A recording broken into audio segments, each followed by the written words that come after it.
Rivalries are common across every major sports league, and NASCAR is no exception. Of course, when talking about rivalries in NASCAR, most people will automatically think of Petty and Pearson, the two winningest drivers pushing each other every week to be the best they could possibly be. Or they might think of Earnhardt and Gordon, the new guy stealing the spotlight from the established veteran. Obviously, these are iconic in their own right, but I believe that there is another rivalry that gets overshadowed by most, that being the rivalry between Kevin Harvick and Kyle Busch. It's no surprise that when two guys known for their hot-headed temperament compete for wins on the track together, sparks are bound to fly. By 2005, Kevin Harvick was already known to be one of the most fiery drivers in the garage. It seemed that he had a feud with damn near half the field by the time he entered his fifth season, with even his teammates feeling his wrath. Busch was no stranger to confrontation either, as in his rookie season alone in the Busch Series, he had run-ins with series veteran Jason Keller at Loudon and Ron Hornaday at Darlington, which costed him a shot at the championship. Remember this incident for later in the video. 2005 will be the first time that Harvick and Busch would get into it on the track, not in a Cup race, but a Busch Series race at Dover. Harvick led a lot early, but lost it to eventual race winner Martin Truex Jr. late, and with 55 to go, Kyle Busch driving the 57 would wash up the track out of 4 into Harvick, ending both of their days. Harvick would then lay on the gas for a few seconds while connected to Busch's car, obviously frustrated at the incident. Neither would mince words after the race. I think going on purpose, still going on purpose. I think one of them's throttles hung. I'm not sure which one. I would have guessed the 21. I don't think it's unhung yet. Now, they're both stuck because remember it's been raining here for 2 days and 2 nights. We just got the left. The guy on the inside has to cut so hard left to stay off of the car on the outside that when it wobbles a little bit, he's got no room to. There's no forgiving there.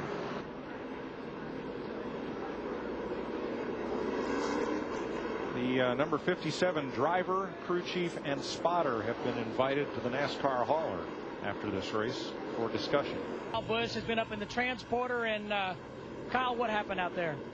I had a really awesome shot back low Chevrolet today, and it was going to win the race, but Kevin Harvick wanted to end the day short on us. You know, I got underneath him 2 or 3 times, and he ran me low, real low, coming off turn 4 especially twice, and took all the air off my spoiler, and I got loose and was trying to chase it up the racetrack and squeezed him in the fence, and then he wanted to commit murder on me and drive me down into turn 1 wide open all the way along the side of my car. So I think NASCAR's a little upset with me because I drove it back along the front straightaway the wrong way, and you know, that's just because I didn't want to cause a big fight down there with Kevin Harvick. Kyle Busch was very vocal on his point of view. What was your point of view? And we've got the crash for you here, Kevin. You can walk us through it even though you already have lived it. Yeah, I don't even need to look at it. I mean, basically what happened was, you got a lot of these guys got a lot faster race cars than they do talents, and you know, we got stuck together there and riding down the racetrack. And I'm trying to get back going straight, but you know, we just kind of hung up there. I was hoping to kind of brush them out of the way, but you know, it's just unfortunate for this recent Chevrolet. A lot of fast race cars on the track with a few drivers that just have their head up their rear end and don't know how to race side by side. They think you just got to run over somebody.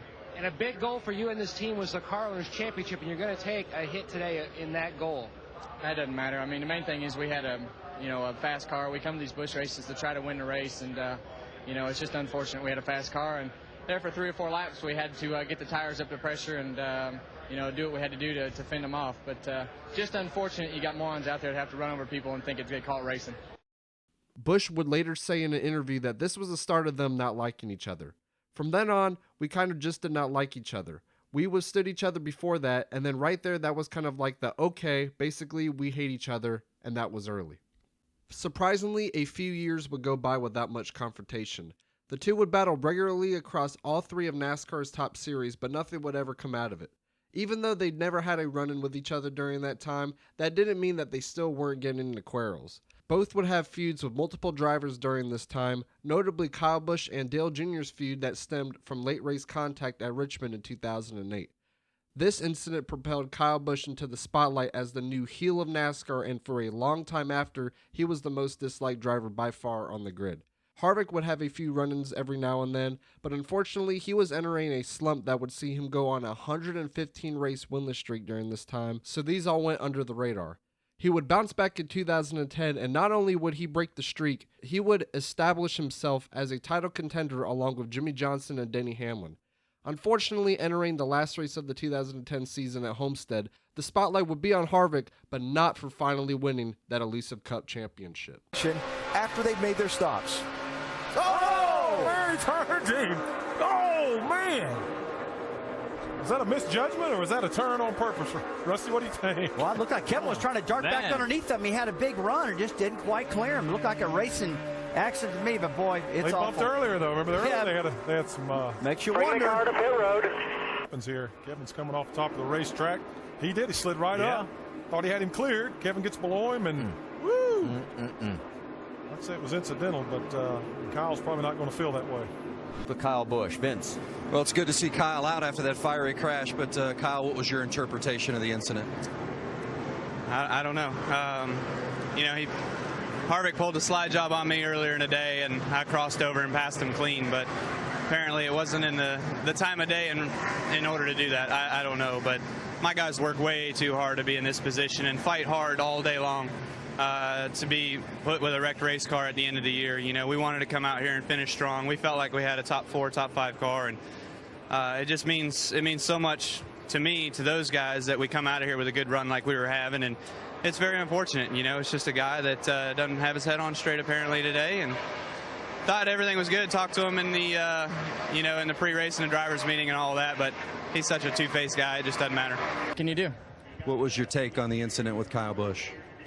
He raced me like a clown all day, driving all over me, run all over my back bumper, and cut in front of me, and I didn't live. Congratulations on a great season. Thank you.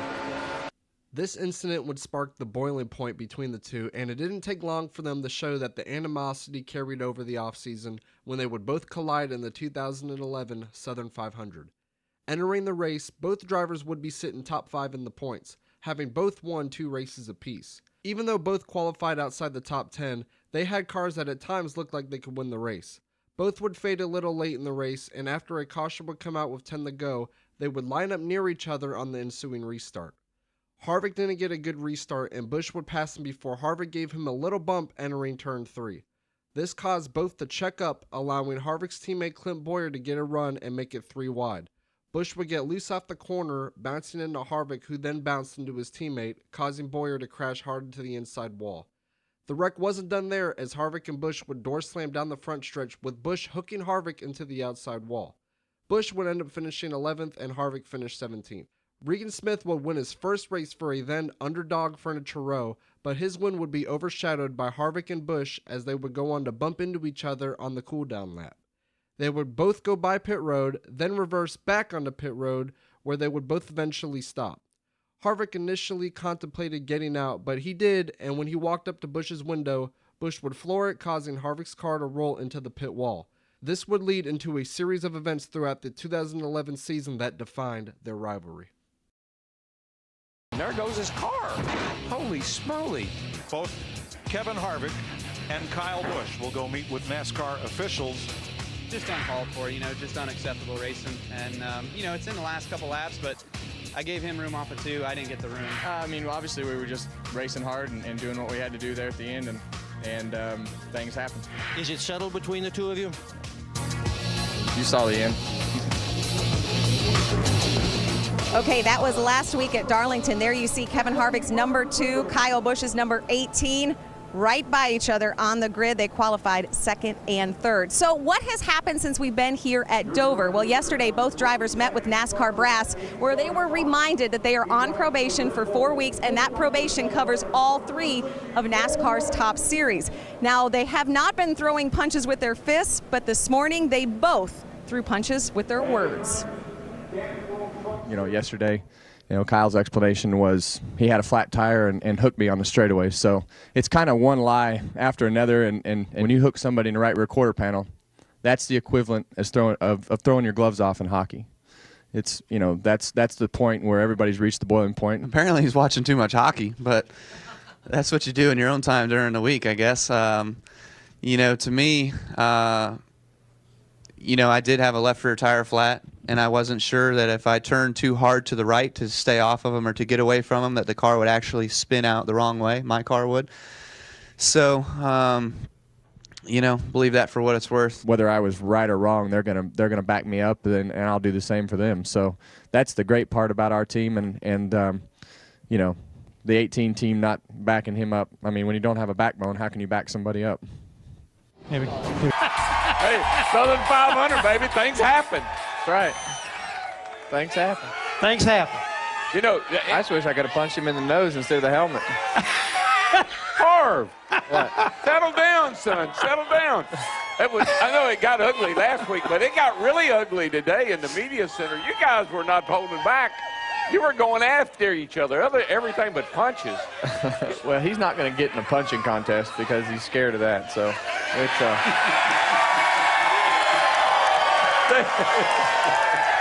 where I was brought up, you know, if you're going to do stuff like that, you're going to have to get out and defend yourself. So you know how that stuff is. I started that whole mess was coming off of turn 2. I didn't even know who hit me in the door, but when they hit me in the door, I hung a left. And when that spot was gone, I was going to take it back, and it just happened to be the 18. Yeah. And I took it back, and I don't mind wrecking. I mean, I don't mind getting wrecked for wrecking somebody or doing whatever it takes. You know, sometimes you get wrecked, and sometimes you don't. That part doesn't bother me. So, but the right rear part, when you get right reared in on the straightaway, that's like throwing your gloves off in hockey. Yeah. Where I was brought up. Elliott Sadler said that the other night. When you get into the right rear, particularly when you're going that fast on the straightaway, you have just said, I don't care. I mean, to your point, the gloves are coming off. That's okay. Yeah, you know about that, don't you, DW? Oh, I know a little bit about that. I had to issue a time or two with you got right rear going into turn 3 at Richmond, didn't you? I did. That's right. But what is it? You and Kyle Busch, y'all don't like each other, do you? Not really. I mean, and that's not fake. That's not fake. You're not just saying that because it's Friday night and you want to fight. No. You really don't like the guy. But that's kind of interesting to me because didn't you help him last year? Well, that's the part a lot of people forget. You know, I gave him all the budgets and everything to get his truck team started, and he was still too dumb and he ran it into bankruptcy. So. And did he steal Rick Rand, or did you let him have him? No, he bought him. He bought him? Yeah. Okay. He wrote a check and we shipped him on his way. Oh, man. Wait, did you guys talk after the race up in the NASCAR trailer? We did. We went up in the NASCAR trailer and not much was productive. So we went out and that was about it. There wasn't much accomplished. Gotcha. Hey, more with Kevin Harvick when Trackside, presented by Walmart, continues from Dover, Delaware. Is an allegedly physical confrontation between Richard Childress, owner of RCR Racing, and Kyle Busch, who drives his own truck, and it happened after the Camping World Truck Series race yesterday. Let's go to Wendy Venturini, who is with Kyle.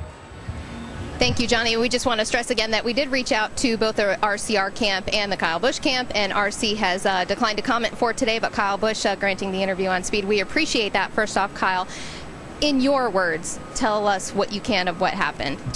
Just that there was an incident yesterday in the Truck Series garage as I was leaving my hauler on my way out to the motorhome lot, and unfortunately it was an altercation between myself and Richard, and NASCAR's looking into it to decipher through all the facts of what happened and everything and make a decision based on all that.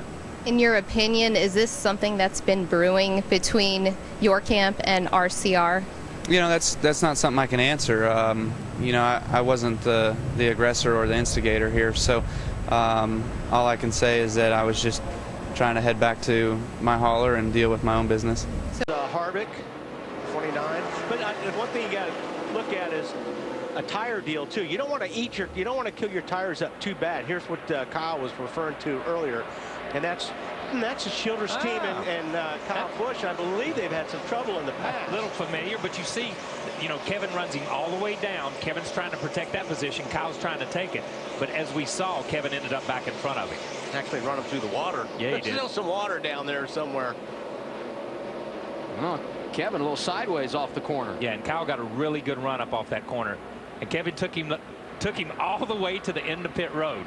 And I do that one or two more times. I don't think Kyle's going to be as nice about it.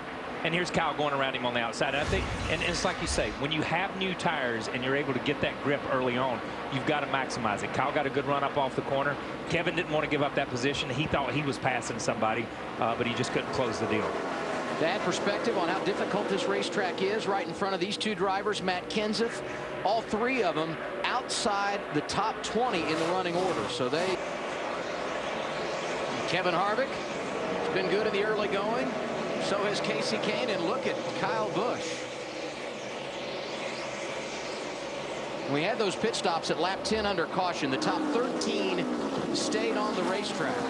And of those that made pit stops, David Reagan is the best. He is in the 16th position right now.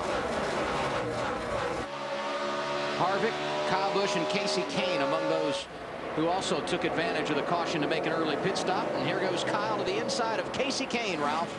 He's gained 10 spots. This would be number 11 if he can get it. They came in, took 4 tires, but Adam made no adjustments. He's very happy with the race car, and you can see why. Here he goes, getting another one. Kyle Busch started on the pole last year, finished second. Inside of David Gilliland, crossing one more off his list. Let's go 2 for 1. He gets Kevin Harvick as well. Harvick pulling out there behind Kyle. Is that to suck up and get a little draft down this long straightaway? I think that's more head games right now than it is anything to do with the draft.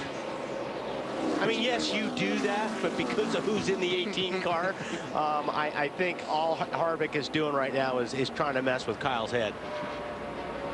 Let's get the story on the 29, Marty. Well, that debris caution we just had a moment ago, well, Kevin Harvick's the guy who found that debris with the front of his race car. There's a small hole in the front. They pitted under that last caution on lap 10, made several changes to the car because the car is extremely loose, but they are going to fix that hole under the competition caution in 4 laps. They didn't notice it until they did come down pit road, though. Jeff Burton helping his teammate, giving him a shove into the corner. This is all head games going on right here in the 18 and the 29. You heard us talk about give and take. That was all take from Kevin Harvick. He did not allow most of the time. And look, he's going to drive right over to his door, get that little bit of side draft, swing back out to the outside, and get back in front of Kyle. He's just messing with Kyle. These guys are just messing with each other's heads right now because the whole time they're doing this, they're losing time to the leaders. And Kyle's not exactly taking it back. Here's what happened on the straightaway.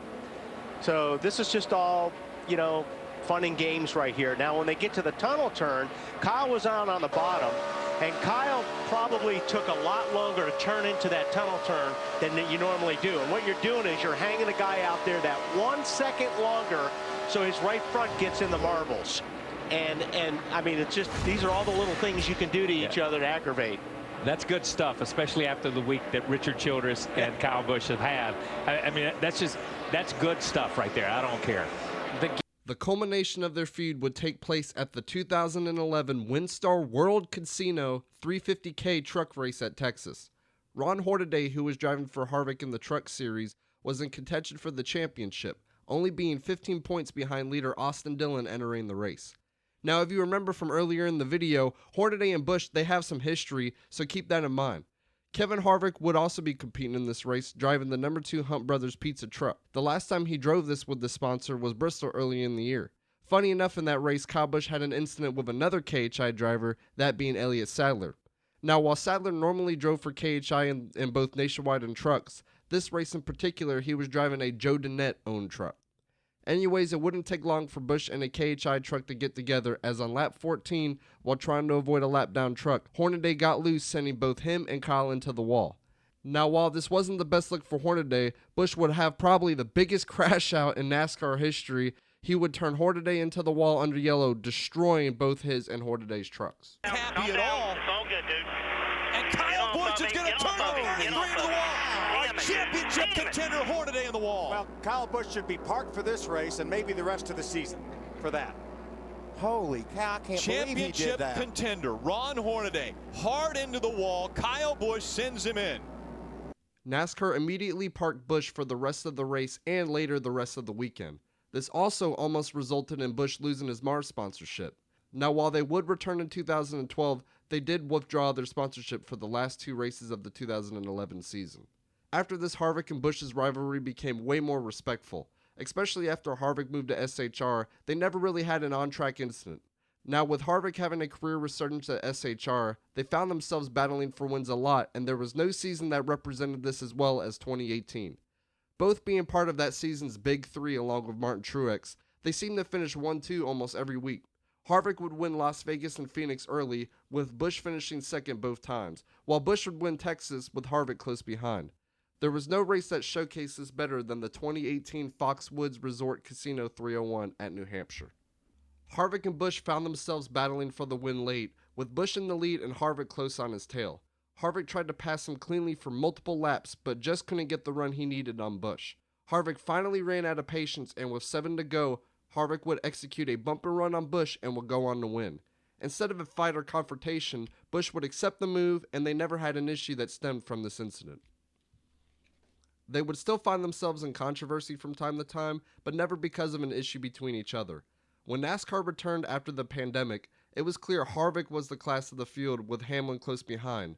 Busch, on the other hand, struggled for most of the year, and it looked like he might go winless for the first time in his career. Entering the 29th race of the season at Bristol, Harvick was sitting with a staggering 8 wins, and while this was a cutoff race, he was already locked into the next round with his win in the Southern 500 a few weeks ago. Busch, on the other hand, had no wins up to this point and was hungrier than ever to get his first win of the season at a track that he practically owned for years. Busch showed speed early, leading for 149 laps before Harvick's car would come to life, passing Kyle for the lead on lap 281. Harvick looked like he would cruise to another win, lapping everyone up to 7th before a caution would come out with 94 to go. What would proceed was an absolute dogfight, as Harvick and Busch would battle nose to tail for the win all the way to the checkered. While trying to dodge lap traffic, Busch would pass Harvick with 42 to go cleanly, but Harvick would not give up and passed him back 10 laps later. Busch would be right on his tail the rest of the way, but Harvick would barely hold on to win. In my opinion, this is one of the most underrated races ever, 2 legends duking it out without wrecking or even bumping into each other, clearly showing the respect that both held for one another in spite of their rocky history. Unfortunately, both would start to struggle more in the years to come, and with Harvick announcing his retirement in 2023, their on-track rivalry would come to an end. Funny enough, this year would also be Busch's first of RCR, a team that used to hate his guts. This clearly shows growth and respect between the two that was absent a decade prior. From time to time, they even sit down together to do an interview, not showing any disdain that they used to hold for each other. Alright, so now that I've went over the timeline of their rivalry, let's answer the question, who is the better driver? They competed in 678 cup races together, and Harvick barely edged Busch in the head-to-head stat, finishing ahead of Busch 345 times. Now, while Harvick finished ahead of Busch more, Busch had more wins and top 5s during that time, while Harvick was the more consistent driver, having more top 10s and a better average finish. Out of all the races they competed against each other, they finished 1-2 13 times, with Harvick winning 7 and Busch winning 6. Now, just comparing how the two stats look over those 678 races, I'm going to give the nod to Kyle Busch. Obviously, their stats are pretty close, but the fact Busch has more wins and an extra ring during this period makes me put him over Harvick as much as it pains me to do so. The part that makes this rivalry so good was that even though Busch's stats may look a little bit better on paper, it was clear that in the Cup Series they were almost equal as far as talent goes, and it really showed in the 2010s as they were, in my opinion, the two best drivers that defined that decade. That's why I believe it's the most underrated rivalry in NASCAR history.